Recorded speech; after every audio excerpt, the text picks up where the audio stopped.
പണം കൊടുത്ത് വിദ്യാഭ്യാസം വാങ്ങാൻ നോക്കുന്ന ആൾക്കാർ, വിദ്യാഭ്യാസ മേഖലയുമായി ബന്ധപ്പെട്ട് പ്രവർത്തിക്കുന്ന ആളായതുകൊണ്ട് അങ്ങനെ ഒരു കാര്യം കണ്ടപ്പോൾ അതൊന്ന് നോട്ട് ചെയ്തതാണ്. ബാംഗ്ലൂരുള്ള ഒരു സ്കൂളിൽ 1 മുതൽ 5 ക്ലാസ് വരെ പഠിക്കുന്ന ഒരു കുട്ടിക്ക് ഒരു വർഷത്തെ ഫീസ് വരുന്നത് 7,35,000 രൂപ. നിങ്ങൾ വിശ്വസിക്കുമോ?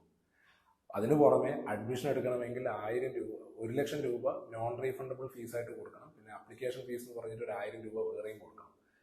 ഇങ്ങനെയുള്ള ആ ഒരു പെർട്ടിക്കുലർ സ്കൂളിൽ +1 +2 ഒക്കെ ആകുമ്പോഴേക്കും ഒരു വർഷം വരുന്ന ഫീസ് 11 ലക്ഷം 12 ലക്ഷം ഒക്കെയാണ്. നമ്മുടെ ഇന്ത്യ രാജ്യത്ത് ഏറ്റവും ടോപ്പായിട്ടുള്ള ഒരു MBA കോളേജിൽ പ്രൊഫഷണലായിട്ട് MBA പഠിക്കണമെന്നുണ്ടെങ്കിൽ വരുന്ന ഫീസ് 25 ലക്ഷത്തിന് 30 ലക്ഷത്തിന് അടക്കമാണ്.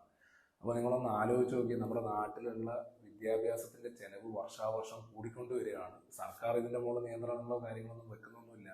ഇങ്ങനെ കൂടി പോവുകയാണെങ്കിൽ ഈ ഫീസ് എവിടെ എത്തും? ഇടത്തരക്കാരുടെ മക്കളൊക്കെ എങ്ങനെ പഠിക്കും? അപ്പോൾ ഇങ്ങനെ ഒരു ന്യൂസ് നിങ്ങൾ ശ്രദ്ധയിൽപ്പെട്ടിട്ടുണ്ടോ? ഇല്ലെങ്കിൽ ശ്രദ്ധിച്ചോ, ഇനി വരാൻ പോകുന്ന കാലഘട്ടത്തിൽ പ്രൈവറ്റ് എഡ്യൂക്കേഷൻ, സർക്കാരിൻ്റെ തന്നെ ഒരു സർവേ റിപ്പോർട്ട് വന്നിട്ടുണ്ടായിരുന്നു. 1/3 ആൾക്കാർ പ്രൈവറ്റ് ട്യൂഷന് പോയിക്കൊണ്ടിരിക്കുന്ന ഒരു കാലം, അതിന് പുറമെ ഓൺലൈനായിട്ടും ഓഫ്ലൈനായിട്ടും ഒരുപാട് ട്യൂഷനൊക്കെ നടക്കുന്ന കാലം.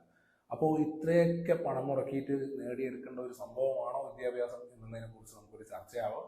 എന്തായാലും ഞാനിങ്ങനെ ഒരു ന്യൂസ് കണ്ട സമയത്ത് അത് നിങ്ങളുടെ അറിവിലേക്കൊന്ന് വന്നേ ഉള്ളൂ. മെട്രോ സിറ്റീസിലൊക്കെ ഇങ്ങനെയുള്ള കാര്യങ്ങളൊക്കെ നടന്നു പോകുന്നുണ്ട്.